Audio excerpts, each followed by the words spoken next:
A partir desse momento, estaremos transmitindo para a comunidade espírita de Ponte Nova e região, palestra realizada por Ana Elisa, do grupo da Fraternidade Espírita Irmão Fritz.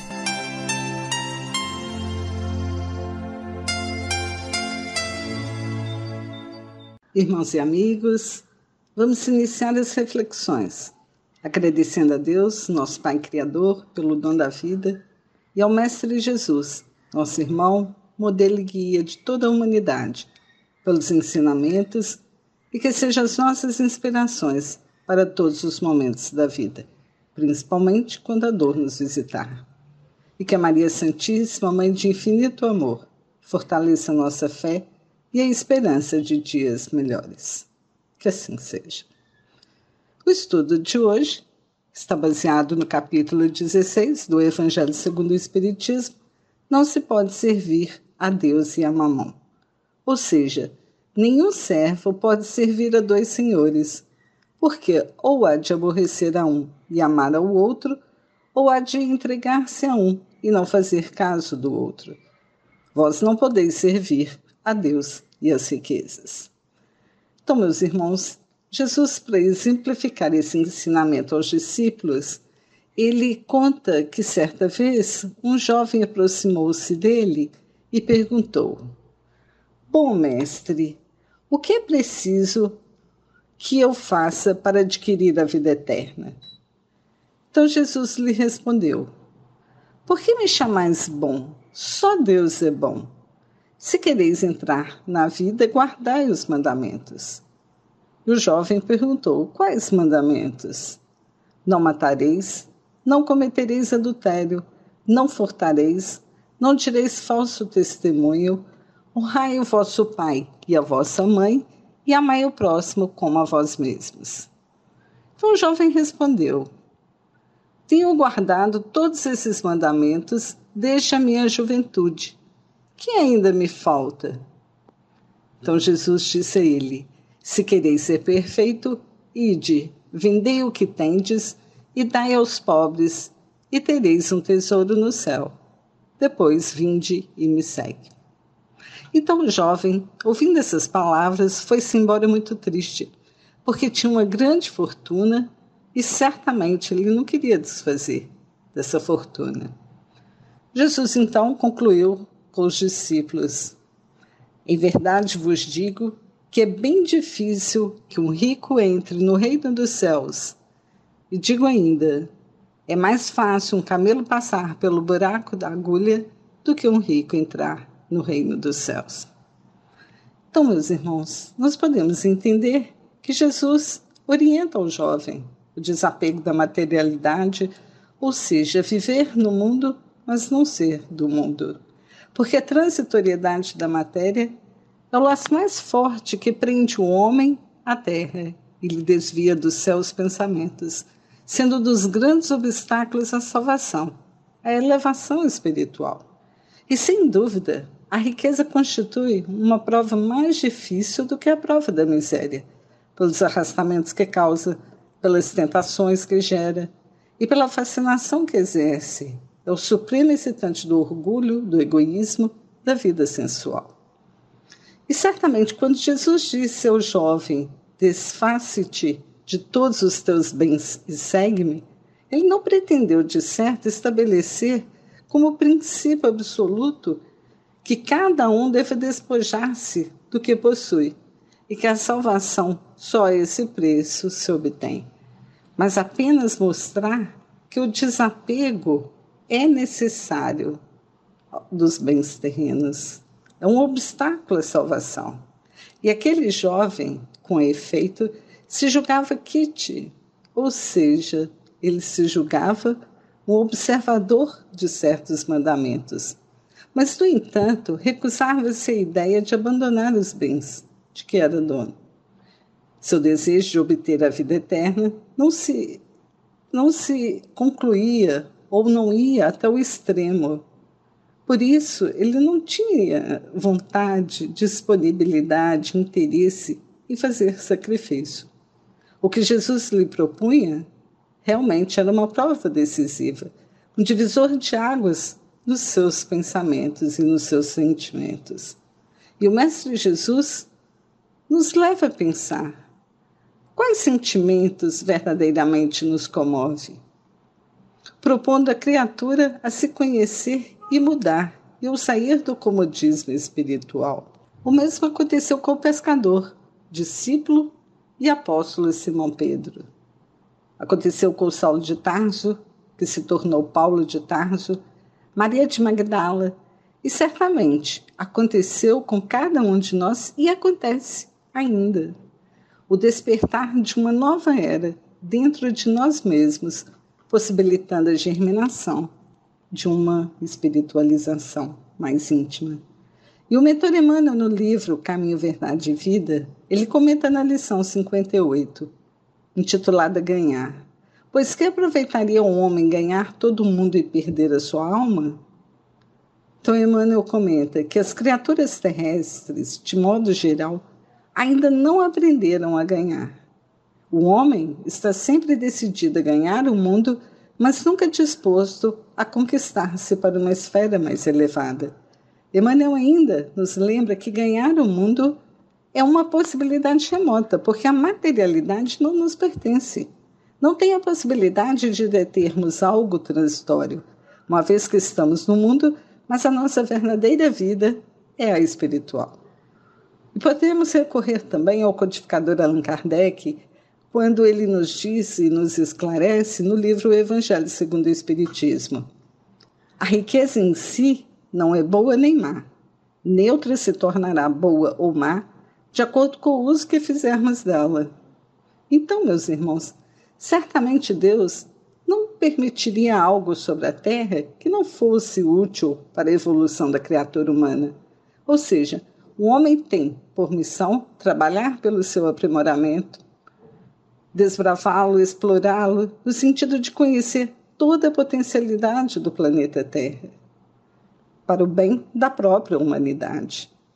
E vivenciamos épocas difíceis, épocas em que a parte científica, está trabalhando a todo custo para desenvolver uma vacina que nos efetivamente seja eficiente e que possa ter retorno para que nós possamos ter mais tranquilidade de viver e conviver com todos. Mas certamente Deus, ele tem um propósito bem definido que nos possibilitará um aprendizado para alavancar a evolução do planeta, tanto no sentido científico, intelectual e principalmente moral e espiritual. O nosso codificador Allan Kardec ainda, ele nos esclarece que a desigualdade das riquezas é um dos problemas que em vão se procuram resolver quando se considera apenas a vida atual, apenas essa encarnação. A primeira questão que se possa apresentar é a seguinte: por que todos os homens não são igualmente ricos? Então, Allan Kardec nos esclarece, por uma razão muito simples, é que não são igualmente inteligentes, ativos e laboriosos para adquirir, nem sóbrios e previdentes para conservar.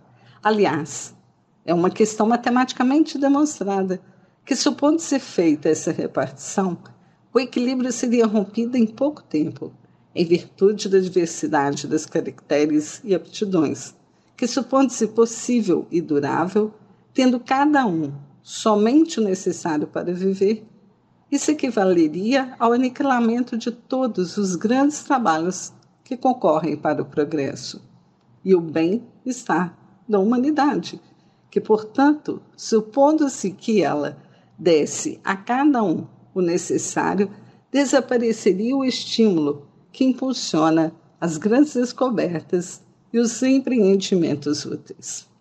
Então, se Deus a concentra em alguns lugares, é para que, dos mesmos, ela se expanda em quantidades suficientes, segundo as necessidades. Podemos ainda perguntar, por que Deus concede a riqueza a pessoas incapazes de fazê-la frutificar para o bem de todos? Essa é uma questão, meus irmãos. É prova da sabedoria e da bondade de Deus. ao dar a um homem o livre-arbítrio, quis que ele chegasse, pela sua própria experiência, a discernir o bem e o mal, de maneira que a prática do bem fosse o resultado dos seus esforços, da sua própria vontade. E a fortuna é um meio de prová-lo moralmente. Mas como, ao mesmo tempo, é um poderoso meio de ação para o progresso, Deus não quer que permaneça improdutiva, e é por isso que incessantemente a transfere. Cada qual deve possuí-la para exercitar-se no seu uso e provar a maneira por que o sabe fazer. Como há impossibilidade material de que todos a possuam ao mesmo tempo, é como se todos a possuíssem. Aí ninguém trabalharia e o melhoramento do globo certamente sofreria. Cada qual a possui por sua vez. É uma questão de justiça. E desta maneira, o que hoje não a tem, já teve no passado, ou a terá certamente no futuro, uma outra experiência. E o que hoje a possui, poderá não tê-la mais amanhã. Então há ricos e pobres, porque Deus, justo, misericordioso, e cada qual deve trabalhar por sua vez. Então, meus irmãos, lembremos, o homem, ele não possui de seu, senão o que pode levar deste mundo. Nada do que é de uso do corpo, mas tudo o que é de uso da alma. Aqui somos apenas usufrutuários dos bens, inclusive o nosso próprio corpo físico. Por outro lado, o conhecimento, a inteligência, as qualidades morais, essas sim, são as nossas posses reais. Levaremos para onde formos. Por exemplo, a mãe, humilde, ela pode desejar transferir um pouco de sua humildade ao seu filho, orgulhoso, arrogante. Todavia, não conseguirá isso, porque as virtudes são conquistas do esforço do espírito, que somente o tempo é capaz de proporcionar. Ou seja, meus irmãos, a criatura traz e leva consigo o que ninguém lhe pode tirar, o que lhe será de muito mais útil no mundo extrafísico, no mundo espiritual, do que no próprio plano físico. Depende do homem ser mais rico ao partir do que ao chegar, ou seja, quando efetivamente ele encarnou no planeta Terra. Dependendo do que tiver adquirido em bens, resultará a sua posição futura. Se foi bens materiais ou bens espirituais. Então podemos refletir. Quando alguém vai a um país distante, constitui a sua bagagem, organiza, prepara a sua bagagem com objetos utilizáveis nesse país. Certamente, o que ele vai precisar de utilizar, de usar. Mas ele não se preocupa com objetos que não serão úteis. Procedei do mesmo modo com relação à vida futura. Se organiza e devemos nos munir de tudo que devemos levar para o plano espiritual. Por exemplo, o viajante que chega a um albergue com bom alojamento é dado se o pode pagar. A outro, de poucos recursos, se instalará em um menos agradável. E quanto ao que nada tenha de seu, vai dormir ao relento, infelizmente. Mas é uma questão de justiça. O mesmo acontece ao homem. A sua chegada no mundo dos espíritos depende dos seus haveres espirituais, o lugar para onde será conduzido. E não será, todavia, com seu ouro que ele o pagará. Ninguém lhe perguntará: quanto tinhas na terra? Que posição ocupavas? Era príncipe ou operário?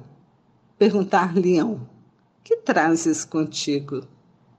Não se lhe avaliarão os bens, nem os títulos, mas a soma das virtudes que possua. Ora, sob este aspecto, pode o operário ser mais rico do que o príncipe. E se alegar que antes da sua partida do mundo pagou a sua entrada com ouro, certamente eles irão responder: Os lugares aqui não se compram. Eles se ganham pelo bem que se fez. E aí, meus irmãos, nós podemos pensar, com os bens terrestres, nós compramos campos, casas, palácios, mas e com os bens espirituais? Ou espalhou de ti, com o bem-estar, o amor de Deus, o amor ao trabalho e o amor ao próximo, colocou tuas riquezas sobre um capital que não te faltará jamais e te trará grandes interesses? As boas obras, por exemplo? Porque aqui tudo se paga com as qualidades do coração. Sois ricos dessas qualidades? Sede bem-vindo, meu irmão. E ide ao primeiro lugar, onde todas as felicidades vos esperam. Sois pobre?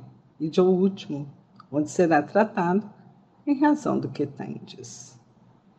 Meus irmãos, e para ilustrar as nossas reflexões, até aqui desenvolvidas, explanadas, sobre a riqueza, sobre os bens materiais e os bens espirituais, nós vamos contar uma história como se fosse uma parábola. Era uma vez um rei e um sábio. Havia um rei que, apesar de ser extremamente rico, tinha a fama de ser um grande doador. Desapegado da sua riqueza, quanto mais doava para cuidar dos seus súditos, mais os cofres do seu fabuloso palácio se enchiam. Um dia, um sábio, que estava a passar por muitas dificuldades, procurou o rei para descobrir qual era o seu segredo. Então o sábio pensava: como é que o rei, que não é religioso e não levava uma vida de penitência e renúncia, pode viver cercado por tantas riquezas materiais e ainda assim não ficar contaminado por elas? Eu, que renunciei ao mundo, tenho tantos problemas, dificuldades, e ele é virtuoso e amado por todos. Então, ao se aproximar do rei, ele perguntou qual era o seu segredo de viver daquela forma. Então o rei, com toda naturalidade e espontaneidade, fez um convite e comentou com o sábio: olha, aceita uma experiência e vai visitar todas as minhas dependências, as dependências do palácio. Acenda uma lamparina e passei pelo palácio. Assim o senhor vai descobrir o meu segredo. Porém, há uma condição. Se o senhor deixar a chama se apagar, cairá morto imediatamente. Então, a partir deste momento, o sábio aceitou o convite e passou a visitar todas as salas, todas as repartições, área externa, interna, os jardins. E 2 horas depois, o sábio voltou. E o rei já estava o aguardando e fez uma pergunta para ele: o senhor viu as minhas riquezas, senhor sábio? E o sábio, ainda a tremer devido à experiência, respondeu: Vossa Majestade, não vi absolutamente nada. Estava tão preocupado em manter a chama acesa que não vi nada. Então, com olhar sereno, calmo e cheio de misericórdia, e com a alma serena, o rei explicou-lhe o seu segredo. É assim, senhor sábio, que eu vivo. Tenho tanto cuidado em manter a chama da minha alma acesa, que, embora tenha tantas riquezas, elas não me afetam em nada. Tenho a consciência de que sou eu quem precisa iluminar meu mundo, com a minha presença e não ao contrário. Então, meus irmãos, essa é uma simples história, mas que ela possa servir de inspiração para todos nós. Que procuremos ter a consciência de que sou eu quem precisa iluminar meu mundo com a minha presença e esforcemos em melhorarmos a cada dia através das conquistas espirituais. Que sejamos fraternos em todos os lugares onde formos e certamente estaremos proporcionando harmonia, paz, serenidade, equilíbrio a todos os corações que nos cercarem, que possamos viver e conviver da melhor forma possível, em todos os ambientes, em todos os lugares onde formos. Que Jesus nos conceda a paz, a serenidade e muita luz, hoje e sempre.